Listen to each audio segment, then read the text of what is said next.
Welcome to my YouTube channel.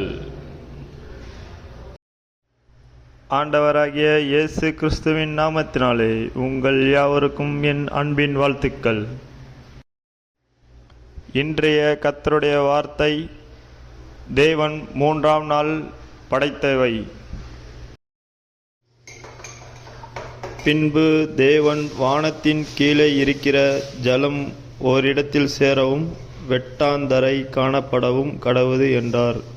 அது அப்படியே ஆயிற்று.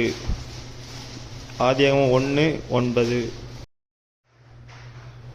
தேவன் வெட்டாந்தரைக்கு பூமி என்றும் சேர்ந்த ஜலத்திற்கு சமுத்திரம் என்றும் பெயரிட்டார். தேவன் அது நல்லது என்று கண்டார். ஆதியாகமம் 1:10.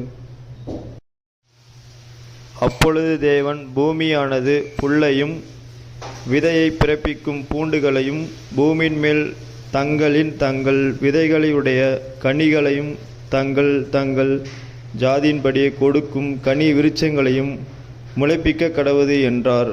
அது அப்படியே ஆயிற்று. ஆதியாகமம் 1:11. பூமியானது புல்லையும் தங்கள் ஜாதியின்படியே விதையை பிறப்பிக்கும் பூண்டுகளையும் தங்கள் ஜாதியின்படியே தங்கள் விதையுடைய கனிகளை கொடுக்கும் விருட்சங்களையும் முளைப்பித்தது. தேவன் அது நல்லதென்று கண்டார். ஆதியாகமம் 1:12.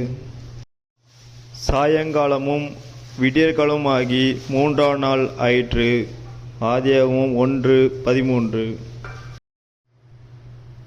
தேங்க்யூ ஃபார் வாட்சிங். சப்ஸ்கிரைப் பண்ணுங்கள், மறக்காமல் லைக் பண்ணுங்கள், மறக்காமல் கமெண்ட் பண்ணுங்கள்.